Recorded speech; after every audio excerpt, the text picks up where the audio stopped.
या क्षणाची सर्वात मोठी बातमी साम टीव्हीवर पाकिस्तान हाफिज सईदला जेलमधून सोडणार का? भारताच्या कारवाईनंतर पाकिस्तानची ही चाल बघायला मिळते। हाफिज सईद लष्कर-ए-तैयबाचा प्रमुख आहे आणि त्याला जेलमधून सोडलं जाऊ शकतं असं सध्या सांगितलं जातंय। एकीकडे आता भारतीय सैन्यानं लष्कर-ए-तैयबाला पूर्णतः उद्ध्वस्त केलेलं आहे।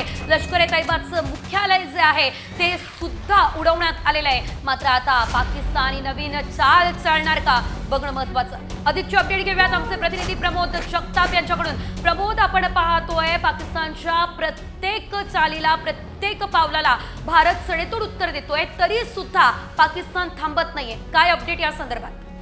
अगदी पाकिस्तानच्या नापाक इरादे जे आहेत ते अजूनही सुरूच असल्याचं आपल्याला बघायला मिळते। सिजल कुठल्या जे पाकिस्तानला मदत करतात, भारताकडनं पुन्हा पुन्हा सांगितलं जातंय की पाकिस्तान हा दहशतवादी देश आहे। वारंवार हे सांगितलं जातंय, दहशतवादाला पाठीशी घालण्याचं काम पाकिस्तानकडून वारंवार केलं जात आहे आणि ती त्याची जी पुढची रणनीती पाकिस्तानकडनं सुरू आहे असं आपल्या एक प्रकारे म्हणता येईल। हाफिज सईद जो आंतरराष्ट्रीय पातळीवरती दहशतवादी म्हणून मानला गेलेला आहे, त्या हाफिज सईदला आता बाहेर काढण्याचं काम खरं तर पाकिस्तानकडनं सुरू असल्याचं बघायला मिळतंय। पाकिस्तान ज्या गोष्टी करता येतील, भारताविरुद्ध ज्या गोष्टी करण्यासाठी प्रयत्न करता येतील त्या गोष्टी पाकिस्तानकडनं केल्या जातात। भारताच्या प्रत्येक सीमेवरती, जम्मू काश्मीर असेल, राजस्थान असेल किंवा पंजाब असेल, या सीमेवरती पाकिस्तानकडनं फायरिंग जी आहे ती सुरूच असताना आता लष्करेचा जो प्रमुख कमांडर आहे, दहशतवादी आहे हाफिज सईद, त्याला जेलमधून सोडण्याच्या कुरापती पाकिस्तानकडनं पुन्हा एकदा सुरू असल्याचं आपल्याला बघायला मिळतं। निश्चितच एकंदरीत भारताविरोधात पाकिस्तान कोणत्याही थराला जाताना दिसतंय। धन्यवाद प्रमोद दिलेल्या